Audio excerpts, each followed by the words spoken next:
July 30th, 1966, 3 p.m., Wembley Stadium, London, England. The roar of more than 90,000 supporters shook the foundations of Wembley Stadium. England stood on top of the football world.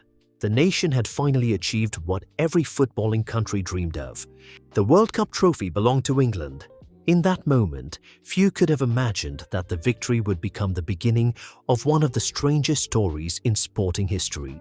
What appeared to be the start of an empire would instead become the start of a 60-year search for answers. The decades that followed were filled with hope, expectation, and heartbreak. Every generation inherited the same burden. Every tournament began with dreams of glory. Every tournament ended with questions.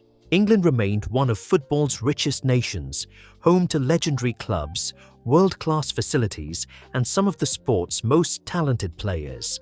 Yet the World Cup trophy never returned. The first warning signs emerged in the years after 1966. Strong England squads arrived at major tournaments carrying enormous expectations. The pressure from supporters, newspapers, and television broadcasters grew heavier with every passing year. Football was no longer simply a sport in England. It had become part of the country's identity. Every defeat felt like a national tragedy. By the late 20th century, a pattern had begun to form. England would build excitement before tournaments. They would produce moments of brilliance during them, then collapse at the most crucial stage. The nation's supporters watched in disbelief as opportunities slipped away. Quarter-final exits became familiar. Semi-final defeats became painful memories. The feeling of being close but never close enough haunted the team. Few moments captured the curse more clearly than England's relationship with penalty shootouts. Again and again, tournaments ended from 12 yards away. Players who performed brilliantly throughout entire competitions suddenly found themselves standing alone in front of millions of viewers. Careers became defined by a single kick. The psychological weight seemed impossible to escape. Every missed penalty added another chapter to a growing mythology that something deeper was working against England. The arrival of the so-called Golden Generation only intensified expectations. Players such as David Beckham, Steven Gerrard, Frank Lampard, and Wayne Rooney dominated club football and became global superstars. On paper, England possessed one of the strongest squads in the world. Supporters believed the long wait was finally ending. Newspapers predicted triumph. Experts forecast success. Yet when the decisive moments arrived, the dream once again disappeared. The collection of individual brilliance never transformed into a World Cup winning machine. As years passed, theories emerged everywhere. Some blamed tactics. Others blamed management. Many pointed to the relentless pressure created by media coverage.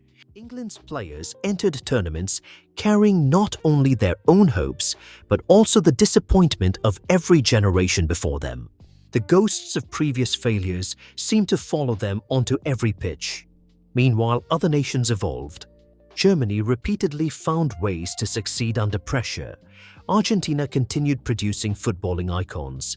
France built powerful generations capable of dominating world football. England remained competitive, often talented, sometimes brilliant, but rarely victorious when everything was at stake. The 2018 World Cup appeared to offer a new beginning. A younger squad reached the semi-finals and reignited belief across the country.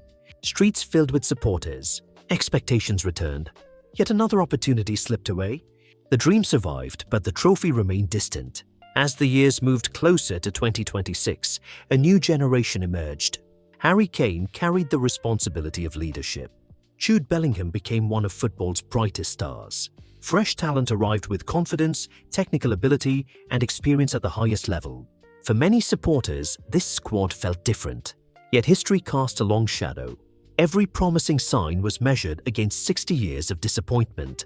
The most fascinating aspect of England's story is that the curse may never have been a curse at all. Perhaps it was expectation, perhaps it was pressure, perhaps it was the impossible burden of trying to recreate a single summer afternoon in 1966. Successive generations were not merely trying to win football matches.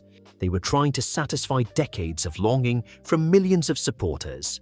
Today, England remains one of football's great powers. Their players compete among the world's elite. Their supporters continue to believe. Their dream remains alive. Yet the question that has haunted the nation for 60 years still waits for an answer. Was 1966 the beginning of a dynasty that never arrived? Or the beginning of football's greatest curse?